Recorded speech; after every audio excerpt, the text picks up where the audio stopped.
Metro സിറ്റികളിലും അതുപോലെ സിറ്റികളിലൊക്കെ ജോലിക്ക് വരുന്നവർ കൂടുതലും വാടകയ്ക്കാണ് താമസിക്കുന്നത്. അപ്പോൾ ഒരാൾ ഒരു വീട് കണ്ട് അദ്ദേഹത്തിൻ്റെ ബഡ്ജറ്റിനൊത്തതാണെങ്കിൽ അല്ലെങ്കിൽ അവരുടെ ഒരു സുഖ സൗകര്യങ്ങൾക്ക് ഇണങ്ങിയതാണെങ്കിൽ ഉടനെ റെൻ്റൽ എഗ്രിമെൻറ്റിലേക്ക് പ്രവേശിക്കുകയാണ് ചെയ്യുന്നത്. അപ്പോൾ കൂടുതലും ഓണേഴ്സ് റെൻ്റൽ എഗ്രിമെൻറ്റിൽ വളരെ കണ്ണിങ് ആയിരിക്കും. അവർ നമ്മൾ കൊടുക്കുന്ന എഗ്രിമെൻറ്റിൽ ഓരോ ക്ലോസസുകളും വായിച്ചു നോക്കി വളരെ കൃത്യമായിട്ട് അതിനെ വെരിഫൈ ചെയ്തതിന് ശേഷമാണ് എഗ്രിമെൻറ്റ് സൈൻ ചെയ്യുന്നത്. പക്ഷേ പല ടെനൻസും ഇത് വായിച്ചു നോക്കാൻ മെനക്കെടാറില്ല. അവരവരുടെ പാർട്ട് സൈൻ ചെയ്തു പോകും. കാരണം വാക്കാൽ പല കാര്യങ്ങളും പറഞ്ഞതിന് മനസ്സിൽ കണ്ട് അവർ സൈൻ ചെയ്തു പോകും. ഞാൻ ഈ ടോപ്പിക്കിലേക്ക് വരാൻ കാരണം എൻ്റെ ഒരു ക്ലയൻറ്റ് തന്നെയാണ്. ഒരു പേയ്മെൻറ്റ് ഇഷ്യൂ വന്നു കഴിഞ്ഞപ്പോൾ അദ്ദേഹം പറഞ്ഞു, ഞാൻ അന്നത് വായിച്ചു നോക്കിയിട്ടില്ലായിരുന്നു, ഞാൻ ജസ്റ്റ് സൈൻ ചെയ്ത് പോയേ ഉണ്ടായിരുന്നുള്ളൂ എന്നുള്ളത്.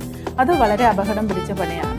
കാരണം അത് മുഴുവനായിട്ടും ഓണറും അതുപോലെ ടെനൻറ്റും നമ്മൾ കൊടുക്കുന്ന ക്ലോസസുകൾ കംപ്ലീറ്റ് വായിച്ച് വെരിഫൈ ചെയ്ത് അതിന് ശേഷം മാത്രമേ അത് സൈൻ ചെയ്യാവൂ. അപ്പോൾ എന്തൊക്കെ ക്ലോസസുകളാണ് അത് വെരിഫൈ ചെയ്യേണ്ടത്, പ്രത്യേകിച്ച് അതിനെ നിസ്സാരവൽക്കരിക്കാതെ അതിനെ എന്തൊക്കെ ആണ് ചെയ്യേണ്ടതെന്നുള്ളത് എൻ്റെ അടുത്ത വീഡിയോയിൽ ഞാൻ പ്രസൻറ്റ് ചെയ്യുന്നതായിരിക്കും.